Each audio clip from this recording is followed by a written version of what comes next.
Di dalam tradisi teologi reform, kita tidak percaya ada orang yang sudah selamat bisa kehilangan keselamatannya.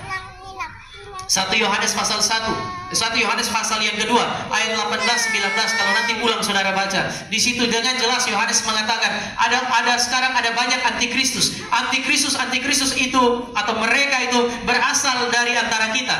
Artinya dulu mereka Kristen seperti saudara dan saya. Sekarang mereka melawan Kristus menjadi antikristus. Tetapi Yohanes dengan segera mengatakan begini, itu harus terjadi supaya terbukti bahwa dari dulu mereka tidak pernah bersama-sama dengan kita.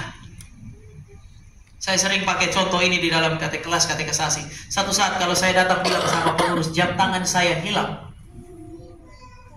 Pengurus akan tanya, jam tangan yang mana? Itu jam tangan yang biasa saya pakai itu.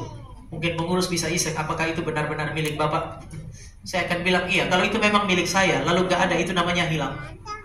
Tapi kalau saya tidak pernah punya jam tangan, lalu kemudian saya datang kepada pengurus, lalu saya bilang, Pak Joy, jam tangan saya hilang. Pak Joy tanya, beli di mana waktu itu Pak? Saya nggak pernah beli. Oh, siapa yang kasih? Juga nggak ada yang kasih. Jadi maksudnya hilang apa? Hilang. Berarti saudara dan saya pernah memiliki sesuatu, lalu kemudian tidak ada. Di dalam konteks kekristenan berdasarkan 1 Yohanes pasal yang kedua ayat 18-19. Antikristus itu datang dari dalam gereja, berkeluar dari gereja bahkan melawan Kristus. Yohanes bilang mereka tidak pernah ada di antara kita, meskipun ibadah secara fisik sama-sama. Pernah melayani bersama-sama. Namun kalau mereka meninggalkan Kristus, itu hanya membuktikan mereka tidak pernah bersama-sama dengan Kristus. Itu sebab Paulus pernah bilang begini, siapakah yang akan memisahkan engkau dan saya dari kasih karunia Allah?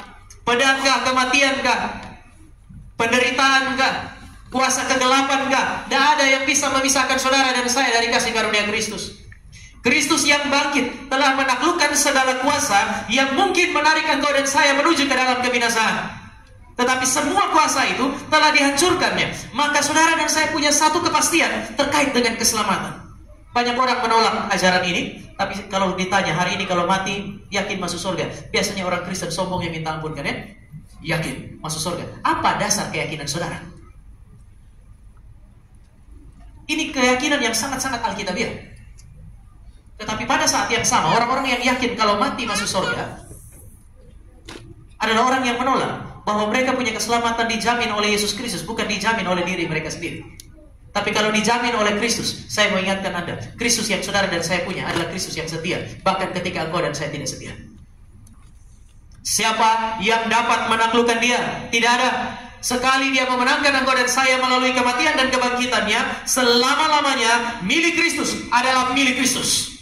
Tidak ada yang bisa mengambilnya. Oleh sebab itu, maka kebangkitan adalah sebuah proses yang sangat penting. 1 Korintus pasal 15 ayat 14 mengatakan, jika Yesus Kristus tidak pernah bangkit, maka sia-sialah iman kita. Sia-sia. Tidak ada kepastian keselamatan. Bahkan mungkin tidak ada keselamatan sama sekali. Bapak Ibu, kekristenan tanpa kebangkitan Kristus itu bukan hanya tidak lengkap. Ada yang bilang kalau kita percaya kepada Kristus yang mati tidak bangkit, itu tidak lengkap. Bukan cuma tidak lengkap Bapak Ibu, itu bukan Kristen sama sekali.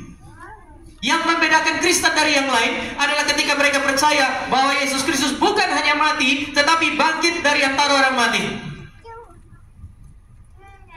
Kita tidak peduli dengan kekristenan yang tidak lengkap, yang hanya mau berbicara mengenai Yesus yang mati. Engkau dan saya harus berbicara mengenai Paskah, hari di mana Yesus Kristus bangkit. Karena kekristenan dengan kematian Kristus tanpa kebangkitan bukan hanya tidak lengkap, tetapi itu bukan Kristen sama sekali. Jatuh bangunnya kekristenan itu selalu bersamaan dengan kematian dan kebangkitan Yesus Kristus. Kalau Yesus tidak pernah bangkit, kekristenan tidak akan pernah ada.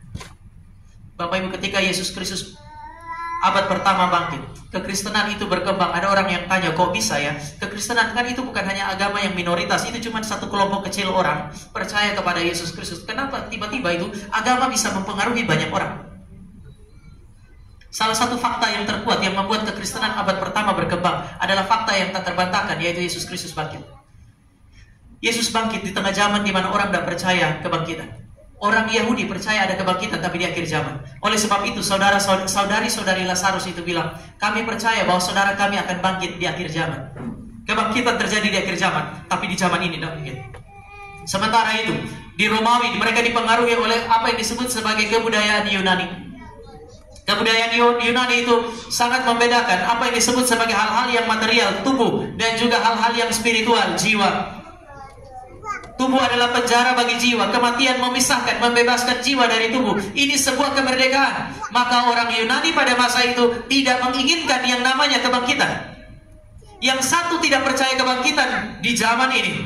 Yang satu tidak mau mengalami apa yang disebut sebagai kebangkitan. Bahkan mereka percaya bahwa kebangkitan itu mitos. Kenapa orang Yahudi dan orang Yunani tiba-tiba menjadi orang yang percaya kepada Yesus Kristus? Para ahli sejarah mengatakan hanya satu yang menjelaskan semua itu. Yesus Kristus benar-benar bangkit. Sehingga orang-orang yang tidak percaya ini akhirnya diyakinkan oleh satu fakta, yaitu fakta kebangkitan Yesus Kristus. Hari ini engkau dan saya menyebut diri Kristen. Apakah engkau percaya bahwa Yesus Kristus tidak hanya mati, tetapi dia bangkit dari antara orang mati? Tapi kalau seandainya engkau percaya bahwa dia adalah pribadi yang ditinggikan di atas kayu salib sehingga mengalami kematian, dia adalah pribadi yang ditinggikan karena dia bukan hanya mengalami kematian, tapi dia juga mengalami kebangkitan. Apakah kematian dan kebangkitan Kristus ini mengubah kehidupan saudara dan saya atau tidak?